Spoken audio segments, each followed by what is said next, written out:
கிச்சனில் சாமான் தேய்ச்சிட்டு இருக்கும்போது திடீர்னு வந்து அந்த ஆர்ச்சில் வந்து டேபிள் போட்டு ஏறி உட்காடுறான். இப்போலாம் ரொம்ப எக்ஸைட்டாக விளையாடிட்டுருக்கான். கொஞ்சம் பயமாக தான் இருக்குது. ஆனால் நிறைய புரியுதுன்றது சந்தோஷமாகவும் இருக்குது. இன்றைக்கி எப்போவுமே சாமி கும்பிட்ற நாள்லலாம் வந்து முன்னாலே வந்து எல்லா வேலையும் செஞ்சு வச்சுக்கிட்டா மறுநாள் கொஞ்சம் ஈஸியாக இருக்கும். இந்த வாட்டி வந்து மண்டே வந்து கிருஷ்ண ஜெயந்தி வந்திருந்ததால் சண்டே வந்து எல்லா வேலையும் செய்ய முடியல. ஏன்னா அன்றைக்கி நம்ம நான்வெஜ் எடுத்திருந்தோம். மண்டே வந்து வீட்டில் வந்து வீடை பெருக்கி தொடச்சிட்டு அதுக்கப்புறமா பிரசாதம்லாம் வீட்லேயே வந்து கொஞ்சம் கொஞ்சமாக செஞ்சுருந்தேன். கிருஷ்ணருக்கு பார்த்திங்கன்னா முக்கியமான நெய்வேத்தியமே வந்து பட்டர் தான். அதை வந்து நம்ம வீட்லேயே ஏடு எடுத்து வைக்கிறதால அதை வந்து நான் மிக்சியில் அடித்து ரெடியாக எடுத்து வச்சுருந்தேன். கடாய் எடுத்து அடுப்பில் வைக்கிறதுக்கு முன்னாடி ஒரு கரண்டியில் எடுக்கணும்னு நினச்சிட்டே இருந்தேன். ஏதோ ஒரு ஞாபகத்தில் அப்படியே வச்சுட்டேன். ஒரு செகண்டில் வந்து அது மெல்ட் ஆகி நம்மளுக்கு வந்து கீ ரெடி ஆகிடுச்சு. சரி, இன்றைக்கி காலையில் எடுத்து வச்சுருந்த ஏடை திருப்பி அலசி தனியாக கொஞ்சமாக எடுத்து வச்சுக்கிட்டேன். முதல் வாசல் பெருக்கிட்டு மிஷினில் வந்து துணி போட்டு விட்டுட்டு புகழுக்கு வந்து ட்ரெஸ் பண்ண ஆரம்பிச்சிட்டேன். உடம்பும் என்னன்னு தெரியல, ஃபீவர் வரா மாதிரியே இருக்குது. ஃபீவர் வந்துட்டால் கூட தெரியாது, ஒரு மாதிரியாகவே இருந்தது உடம்பு. அதனால் வந்து பொறுமையாக தான் எல்லாம் பண்ணிகிட்ருந்தேன்.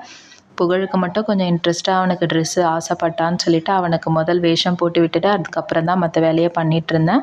இன்றைக்கி வந்து பாயாசம், சக்கரை பொங்கல், சுண்டல் மட்டும்தான் பண்ணியிருந்தேன். கடையில் எதுவும் ஸ்நாக்ஸ்லாம் வாங்கலை, வெளியில் போகல. நேராக ஸ்கூல்லேருந்து வீட்டுக்கு வந்ததால் கடையில் போய் எதுவுமே என்னால் வாங்க முடியல. வீட்டில் இருக்க பிரசாதங்களை மட்டும் வச்சு இன்றைக்கி சாமி கும்பிட்டுட்டேன். புகழுக்கு வந்து இந்த ட்ரெஸ் போட்டு விட்டது ரொம்ப க்யூட்டாக இருந்தது. இதெல்லாம் வந்து ஷர்வானியோட பஞ்சகச்சம் தான். எல்லாமே சின்னதாயிருச்சு, இருந்தாலும் போட்டு விட்டோன்னே க்யூட்டாக இருந்தான். பூஜாவோட செட்டெல்லாம் தான் எடுத்து இன்றைக்கி போட்டு விட்டுருந்தேன். அவன் வந்து ட்ரெஸ் பண்ணிக்க ரொம்பவே ஆசைப்பட்டிருந்தான். எல்லாமே போட்டுக்கிட்டான் விரும்பி. வீடை பெருக்கி தொடச்சி முடித்தோடனே பிரசாதம்லாம் அடுப்பில் வச்சுட்டு சைடில் பூஜை சாமானியம் தேய்ச்சி குங்குமஞ்சள் வைக்க ஆரம்பிச்சிட்டேன். எப்போவுமே கவுண்டர் டாப்பில் நின்றுட்டே வச்சுடுவேன். டயர்டாக இருக்கிறதால இன்றைக்கி உட்காந்து பொறுமையாக தான் குங்குமஞ்சாலாம் வச்சுருந்தேன். என்னோடய ஸ்கூலில் பார்த்திங்கன்னா 10 மணிக்கு மேலே தான் கும்பிட்ணும். அன்றைக்கி தான் வந்து நல்ல நேரம்னு சொல்லியிருந்தாங்க. இருந்தாலும் நான் எப்பவும் போல் ஒரு 7 o'clockலாம் இன்றைக்கி சாமி கும்பிட்டு விட்டேன்.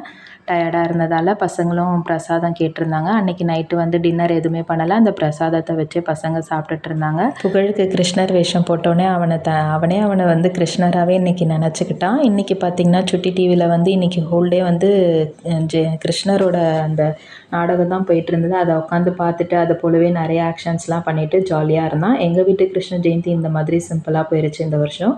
இந்த வீடியோ உங்களுக்கு பிடிச்சிருந்தா என்னோடய சேனலை சப்ஸ்கிரைப் பண்ணிக்கோங்க. தேங்க்யூ.